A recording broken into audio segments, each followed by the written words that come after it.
Sejam muito bem-vindos a mais um episódio do nosso Gol de Mapa. Sou o Jande, professor de Geografia e muito apaixonado por futebol. E o episódio de hoje será um especial com a análise da Copa do Mundo de 2026. Então nós vamos começar com o Grupo A, formado pelo México, África do Sul, Coreia do Sul e Tchequia. Iniciando pelo México, o fator casa pode ser um fator positivo ou negativo, e eu estou vendo pouca gente comentar sobre a questão da altitude, principalmente na cidade do México, local onde acontecerá 2 jogos da seleção mexicana.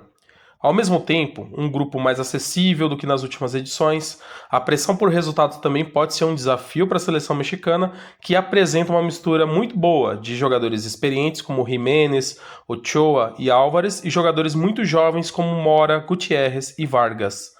Outro problema é o alto número de lesões, principalmente de jogadores como o goleiro Malagón, que vinha como titular, e o meia Marcel Ruiz. A seleção mexicana é treinada pelo técnico Javier Aguirre e conta com o goleiro Rangel do Chivas Guadalajara, que assumiu essa posição após a lesão do titular Malagón, só que o experiente Guilherme Ochoa do Limassol do Chipre é uma opção conhecida, então já tem uma história na Copa do Mundo. Os titulares das zagas são consolidados, e provavelmente não serão diferentes do Montes, do Lokomotiv Moscou da Rússia, e o Vázquez do Genoa da Itália. Sobre as laterais, o Jesus Gallardo do Toluca é o lateral esquerdo, que provavelmente será o titular, um lateral mais ofensivo. E na lateral direita, o Reyes do América, que é um lateral barra zagueiro, geralmente é uma opção mais defensiva, que libera mais o lateral esquerdo. E caso seja necessário uma opção mais ofensiva, o Sanchez do PAOK da Grécia é a opção escolhida. Como camisa 5, nós temos o Álvares do Fenerbahçe da Turquia, que é o capitão da seleção, pode fazer a linha de zaga e dessa forma o Eric Lira do Cruz Azul é uma opção muito segura para substituí-lo. Como um 8 ou um meia de ligação entre a defesa e o ataque, o Fidalgo do Betis da Espanha ele vai cumprir geralmente essa função. Outras opções são o Obed Vargas do Atlético de Madrid e até mesmo o Brian Gutierrez do Chivas Guadalajara vem conquistando também espaço, então ele pode ser uma opção como um camisa 8 bem consolidado. O mais provável é que o Brian Gutierrez seja o camisa 10 da seleção mexicana, aquele meia que se aproxima mais do atacante, quase como um segundo atacante. Ele joga no Chivas Guadalajara e uma opção para ocupar esse espaço do Brian Gutierrez é o jovem Gilberto Mora, aliás, é o jogador mais jovem da Copa que joga atualmente no Tijuana. Para o ataque, provavelmente a ponta direita será ocupada pelo Alvarado, do Chivas Guadalajara, e a ponta esquerda ocupada pelo Alexis Vega, do Toluca. Os pontas eles são muito importantes na fase ofensiva, geralmente entrando mais por dentro, abrindo espaço para os laterais, e na fase defensiva, fechando os corredores laterais com 2 linhas de 4. Uma opção para as pontas é o atacante Julián Quiñones, do Al Qadsiya da Arábia Saudita, um jogador muito ofensivo, muito artilheiro, que tem uma capacidade de finalização extremamente valiosa. E para finalizar o ataque, a referência artilheiro da seleção, Raul Jiménez, do Fulham da Inglaterra, que tem como opção o Santiago Jiménez do Milan da Itália, apesar de não vir de uma temporada muito boa. Para finalizar a análise sobre o México, o craque da seleção é o Raul Jiménez, que é a referência técnica e artilheiro da seleção. O jogador para ficar de olho é o Edson Álvares, que protege a linha de defesa, capitão e líder da seleção. E a provável revelação, o jogador jovem promissor Gilberto Mora, que provavelmente vai se destacar muito nessa Copa do Mundo. Agora é a seleção da África do Sul, que tem uma base sólida formada pelas principais equipes do país, o Mamelodi Sundowns e o Orlando Pirates como um ponto de destaque, e é uma seleção que gosta de construir desde o goleiro e dessa maneira pode sofrer com a perda da bola, dando chances para os adversários.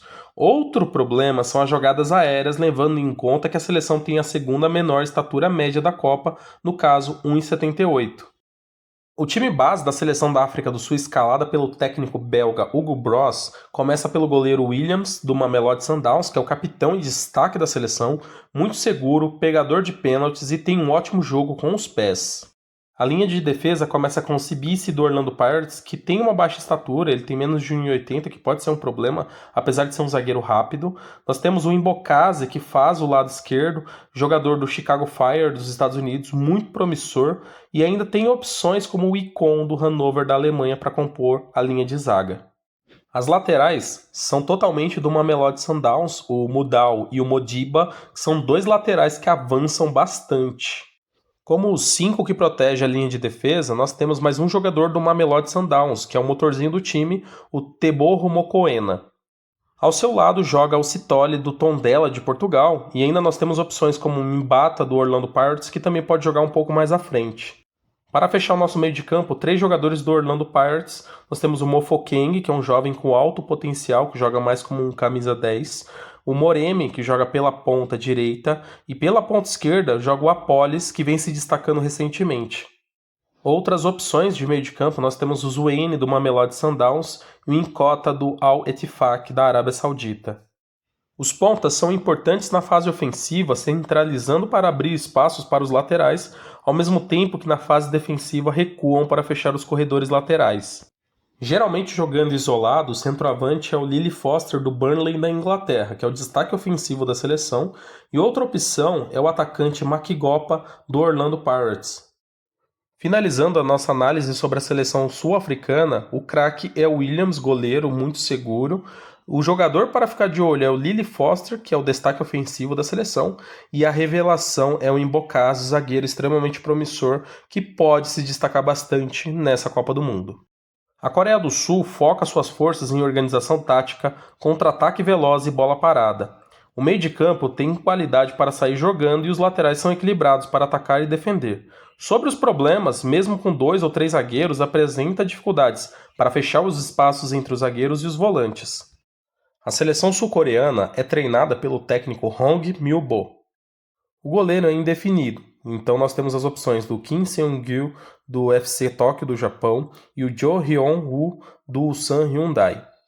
A linha de defesa provavelmente será composta por 3 zagueiros, o Lee Han-beon do Midtjylland da Dinamarca, o Kim Min-jae do Bayern de Munique da Alemanha, destaque da linha de defesa, e o Kim Jun-sung do Sanfrecce Hiroshima do Japão, e uma opção é o Kim Ta-hyon do Kashima Antlers do Japão.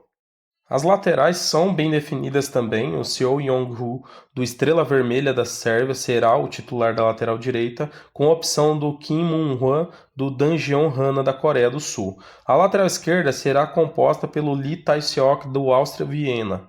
Na parte central do meio de campo, os jogadores Hwang In-beon, do Feyenoord da Holanda, e o Park Seung-ho, do Birmingham City, aparecem como opções prováveis de começar como titulares. Como meias centrais, o Kim Jin-gyu do Jeonbuk Hyundai e o Jens Kastrop do Borussia Mönchengladbach podem aparecer. Como meias mais avançados, nós temos o Lee Kang-in do PSG da França, que é mais uma referência técnica para acompanhar o atacante Son, e o Lee Jae-sung do Mainz da Alemanha. Como um atacante mais isolado e uma referência técnica da seleção sul-coreana, o Son Heung-min do Los Angeles FC dos Estados Unidos aparece como grande destaque, que tem como opções o Hwang Hee-chan do Wolverhampton da Inglaterra e o Oh Hyung-gyu do Besiktas da Turquia. Finalizando a nossa análise sobre a Coreia do Sul, o craque é o Son Heung-min, que dispensa apresentações, muito tempo de Tottenham, muito habilidoso, importante também na bola parada, então ele vai auxiliar bastante essa seleção sul-coreana. Sobre o jogador para ficar de olho, eu escolhi 2 jogadores, o Kim Min-jae do Bayern de Munique, um zagueiro que é a referência defensiva da seleção sul-coreana, e o Lee Kang-in, que é mais um meia habilidoso que pode auxiliar o Son nessa empreitada pela Copa do Mundo, e a revelação é o Jens Kastrop, nascido na Alemanha, filho de um alemão com uma sul-coreana, que é mais uma boa aquisição da seleção da Coreia do Sul. A Tchequia, que era a antiga República Tcheca, que também já foi chamada de Tchecoslováquia, volta após 20 anos com pontos positivos como o jogo aéreo muito forte. A estatura média da seleção é 1,85, só que ela apresenta alguns empecilhos como o trabalho recente do técnico. A seleção é treinada pelo técnico Miroslav Kolbeck e começa com o goleiro Kovar do PSV da Holanda. A linha de defesa é formada por 3 zagueiros, nós temos os consolidados Rnac do Hoffenheim da Alemanha e o Kredic do Wolverhampton da Inglaterra, só que o lado direito nós temos o Jalopek do Slavia Praga, que disputa a vaga com o próprio companheiro de clube, o Lucas Hollis, que vem sofrendo com alguns problemas físicos. Nas alas, nós temos o Kofal do Hoffenheim da Alemanha, que é um lateral muito importante na fase ofensiva, sendo responsável por avançar pelo corredor buscando cruzamentos, e o Jurasek do Slavia Praga, que é uma opção ofensiva, e se o técnico busca uma opção mais defensiva, é o zagueiro canhoto Zeleny do Sparta Praga que acaba ficando com a vaga. No meio de campo, nós temos o Thomas Souček, do West Ham da Inglaterra, que é o líder do time, se mostra importante em todas as fases do jogo. Na parte defensiva, cobre bem com sua capacidade física, ele tem 1,92 m e ainda aparece no ataque como um elemento surpresa. O Vladimir Darida aparece como uma boa opção ali ao lado do Souček. O Darida joga no Hradec Králové, que durante a repescagem se tornou uma boa opção. Outro jogador que pode aparecer é o Červ do Viktoria Pilsen. Como meias mais avançados, quase como meias atacantes, nós temos o Provod do Slavia Praga e o Sult do Lyon da França, que vem de uma grande temporada. São jogadores que se aproximam muito do atacante titular, que é o Patrick Schick do Bayer Leverkusen da Alemanha, que é a referência técnica do ataque, não se limita somente a jogadas aéreas. E outras opções, nós temos o Hilozek do Hoffenheim da Alemanha e o Chouri do Slavia Praga. Finalizando a análise sobre a seleção da Tchequia, o craque é o Patrick Schick, então é um jogador extremamente importante ali no ataque, na definição de jogadas. O jogador para ficar de olho, eu acabei escolhendo dois jogadores, o Souček, que já é muito conhecido, consolidado, e o Sult, que vem sendo uma boa surpresa, e a revelação, eu acabei escolhendo também dois jogadores, o Hilozek do Hoffenheim e o Sochurek, meia 17 anos do Sparta Praga, que promete ser mais um bom jogador dessa nova geração. E agora o palpite do grupo A. O grupo é nivelado, mas México e Tchequia aparecem um pouco mais à frente do que a Coreia do Sul e a África do Sul, apesar de que a Coreia do Sul e a África do Sul elas podem surpreender, mas precisa se destacar em partidas contra seleções um pouco mais fortes do que os confrontos locais. Então nós finalizamos o nosso primeiro episódio sobre a análise dos grupos da Copa. Espero que vocês tenham gostado e podem esperar mais análises. Até o nosso próximo episódio. Tchau, tchau!